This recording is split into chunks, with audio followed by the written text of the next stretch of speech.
uyu ndiye achazotaurira vanhu kuti varume makandipoteredza pandakabuda mujeri makandinyepera kuti vanhu vakundida.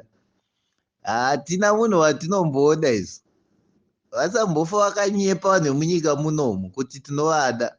Hatina kana munomu toda munyika munomu dai zvaigona kuti Chamisa aite MP atore mapositions ese ekubva kuhukansela kuita MP oita president ari 1 taingovhotera iye.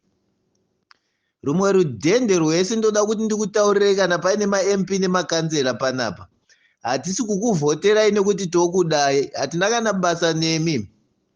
Asi nekuda kwokuti pana Chamisa ndosaka tichizokuvhoterai. Ma-MP ese atiri kuvhotera, wese anoziva kuti ndi-MP akapinda netiketi re-CCC. Usambofungidza kuti taivhota nekuti tokuziya, hatitombokuziyeyo vamwe vacho. Pana Chamisa chero pakaiswa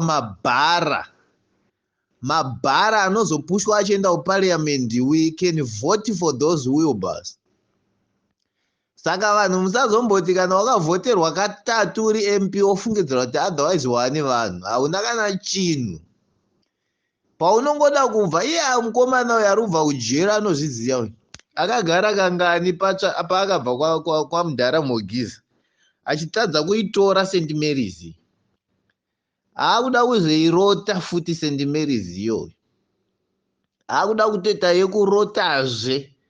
Handidi kukunyeperai. Ma-MP nemakansera musazombofa makanyepera vanhu muchifamba nyange ukaitwa vice president. Usazofa wakanyepera vanhu nyange ukaitwa kukazonzi zvaimboitwa naMudhara Mogiza zvekuti kune ma-secretary general. Usazofamba uchinyepera vanhu kuti ndine vanhu.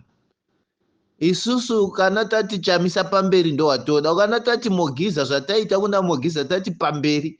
Chero mukaita mutsindo wakaita sei, hatitere marabhishi. Hatitere zvisina direction.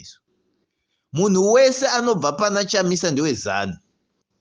Chinhu chinonzi ZANU, ukangoona wangoda kurerekera kuZANU zvinhu zvako zvichida kusapotwa neZANU, get away, bva kumberi kwedu, hatidi kutombokuona zvachose.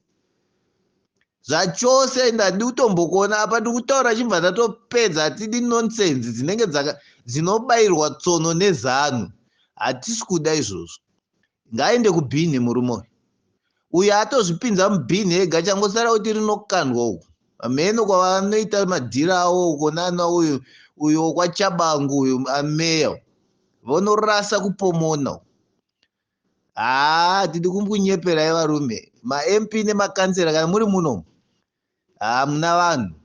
Munhu ane vanhu i1 chete ndiChamisa, ndosaka chikuvhoterai. Kana wabva ipapo, forget and smile. Hauna chaunobata futi.